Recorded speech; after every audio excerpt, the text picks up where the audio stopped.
Hey bookworms! I'm here to share my experience with It Ends With Us. So, to start off with the cover design of the book, it instantly attracts us with its beautiful purple wildflowers that might probably been picked up from Lily's floral point. And the first impression on the title meant something like something is gonna end and it's waiting to restart with another part. And I was confused which book of the duology comes first.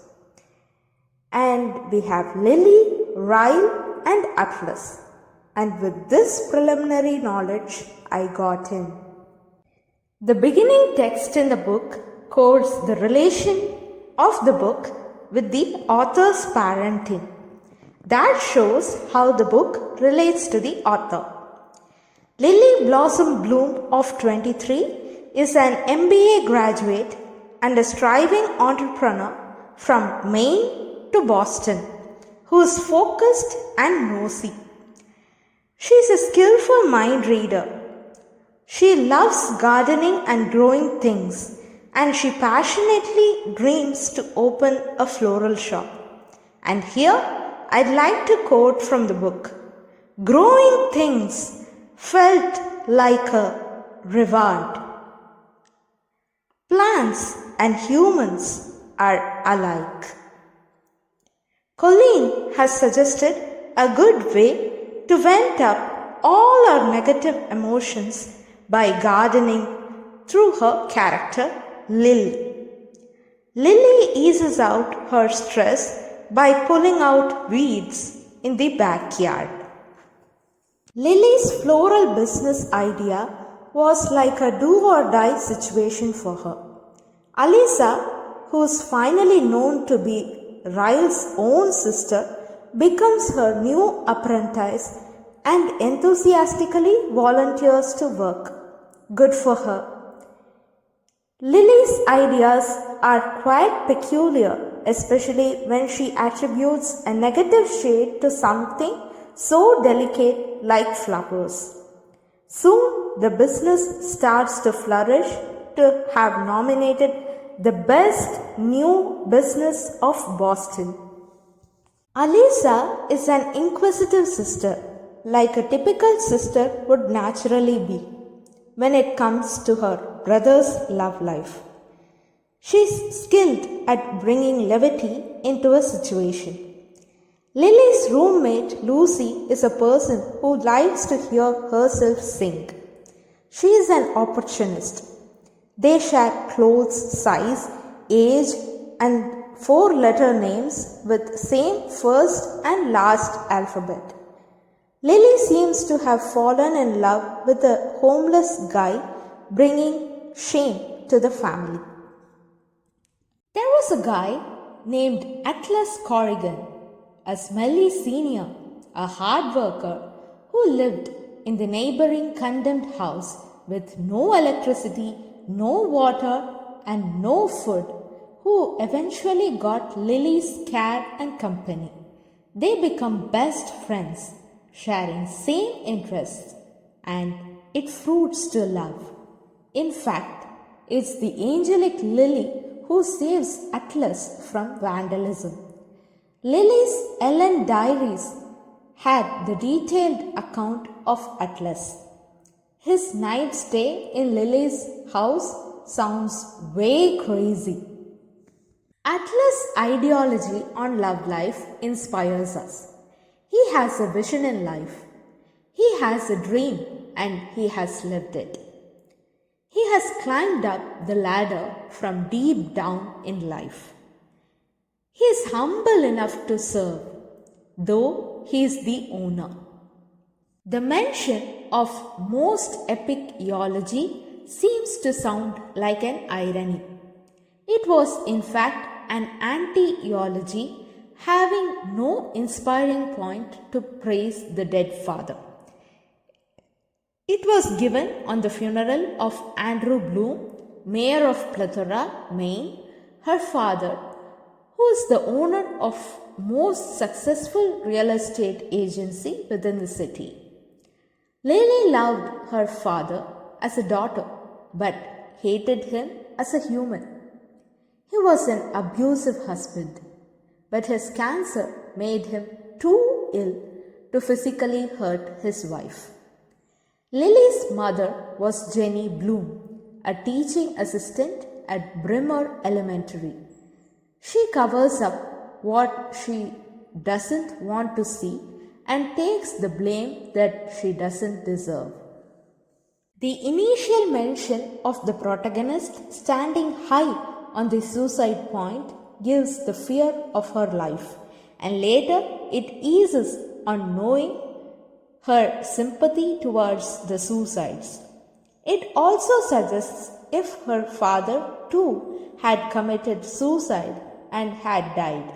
Even today, we hear a lot of suicides, and thus it relates with our current life. And I think nobody would have committed suicide so far, seemed to have rethought about their decision to end their own life. Lily's economical in seeking a rooftop for some fresh air and silence.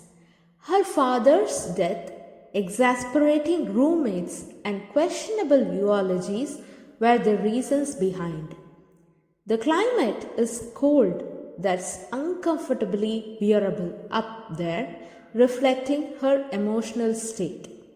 The sky is untaintedly clear as it undermines her bitter life experiences in the past. Later, a strange man accompanies in her loneliness, yet she is okay with it. Ryle shows much concern towards her not falling from up there. He tells about the brother shot accidentally while playing. Later confesses that he himself had gone through such a phase in life. Learn from your mistakes. The thought of the guy's last photo just before his death from the rooftop a month ago is amazing. A camera shouldn't fall off along with the late photographer. His death due to his love for photography would be a waste.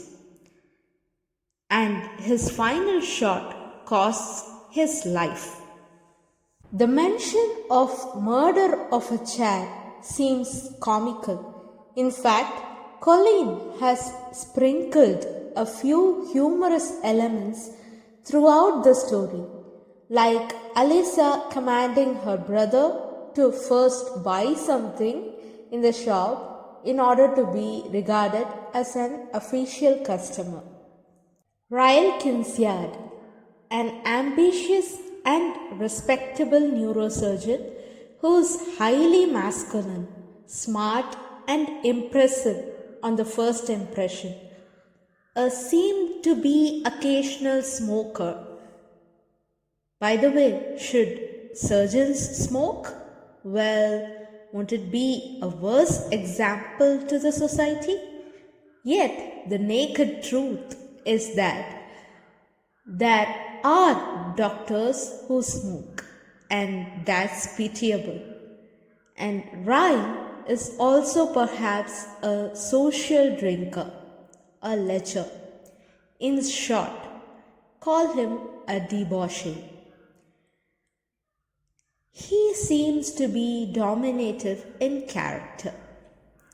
Ryle and Lily have contrasting expectations in life, and for that matter, all girls and boys would crave and seek for drastically varied things in life.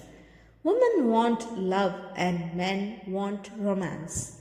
Ryle falls head over heels for Lily and literally craves for her.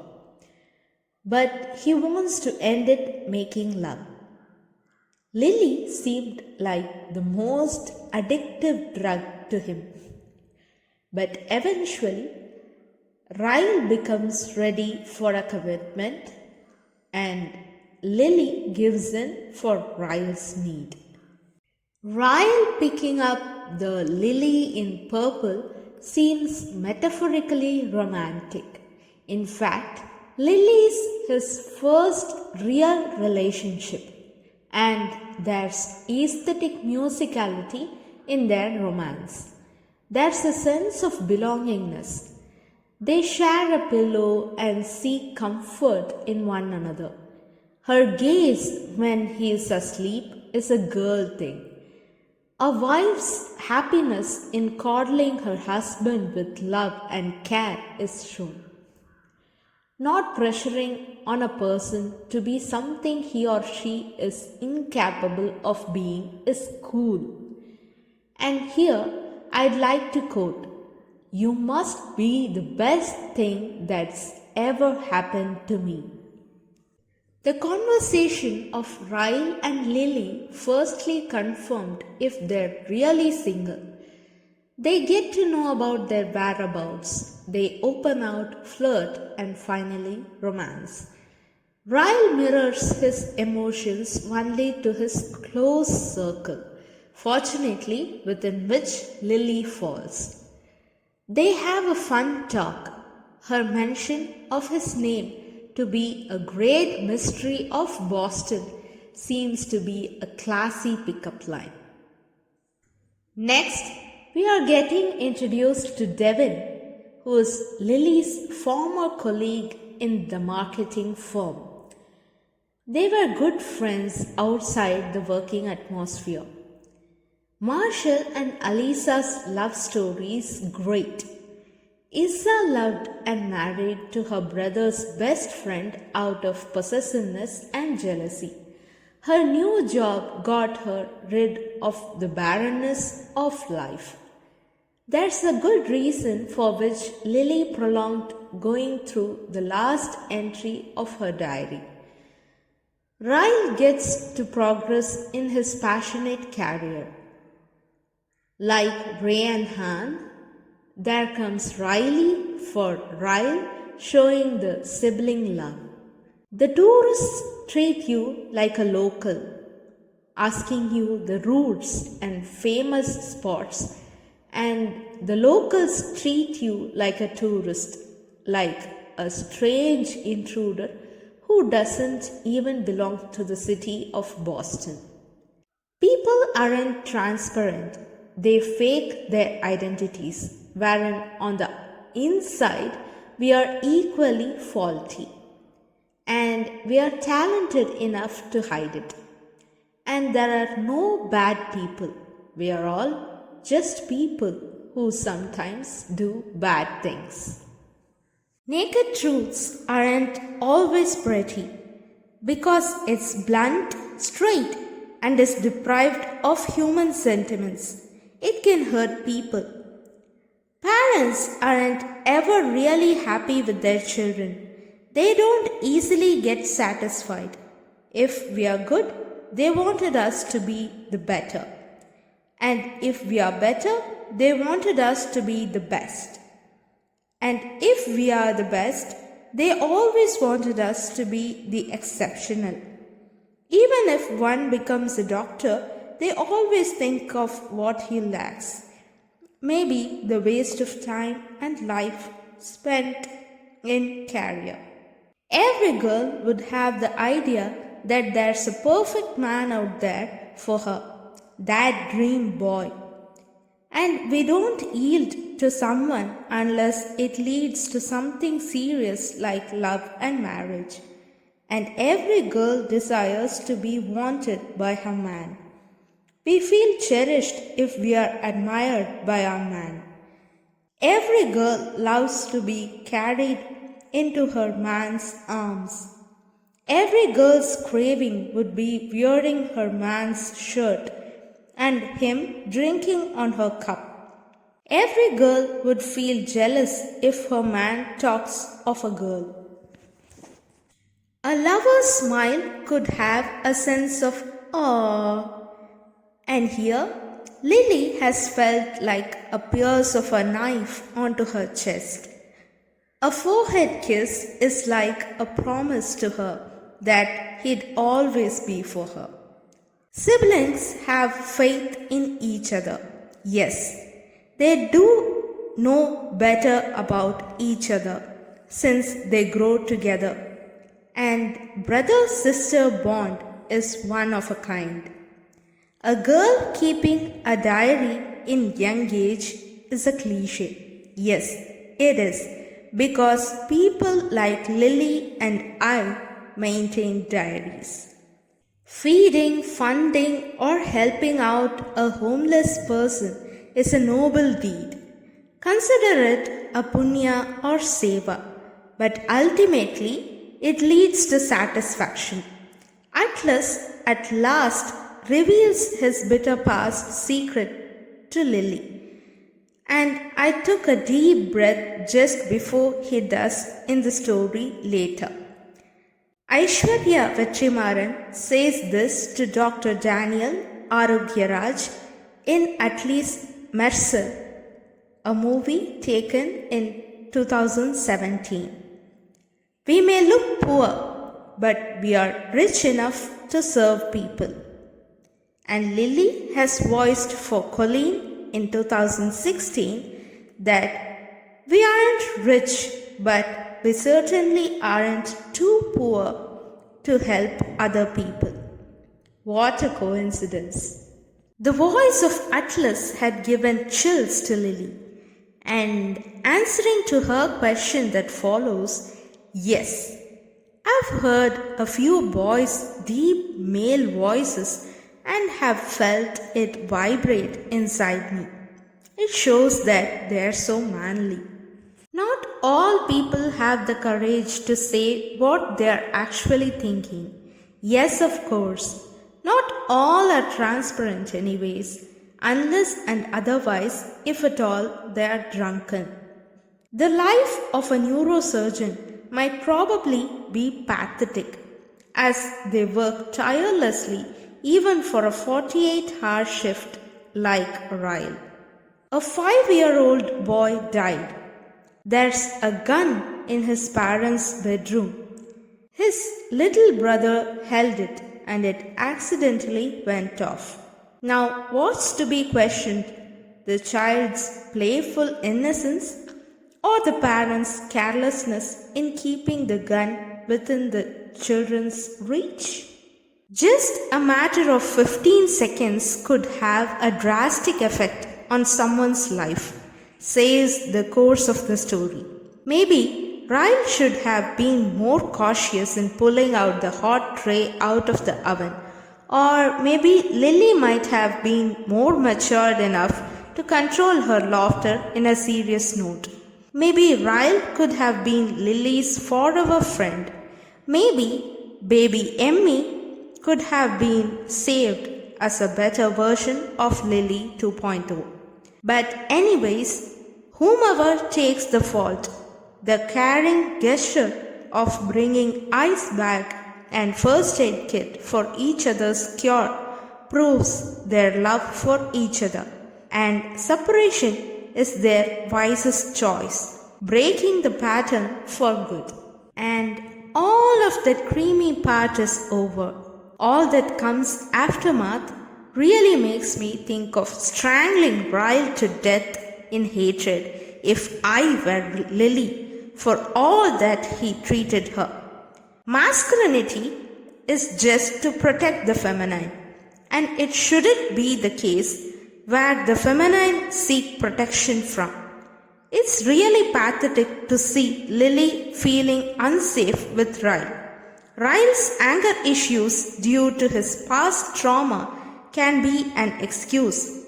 He seems to be reflecting the character of Lily's father, whereas Lily, who fears of landing in place of her mother, finally ends up in the same state as her mother. Karma is a boomerang, they say. Well, now we get to believe it true, as Atlas pays back hospitality to the wounded Lily.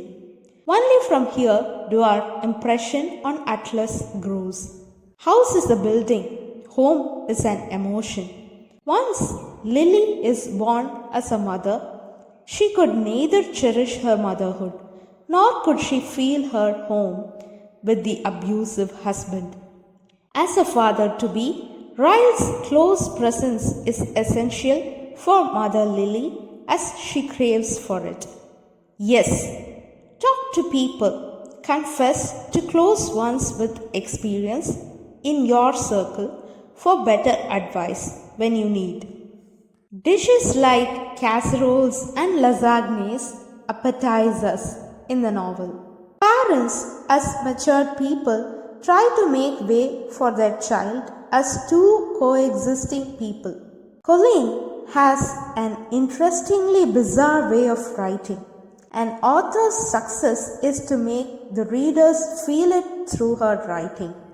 By the way, there's so much that you would experience as a reader, apart from the words I have uttered. And that's the taste of reading books. So, if you really like Colleen's craft of storytelling, then do grab up your copies now, either online or as paperbacks.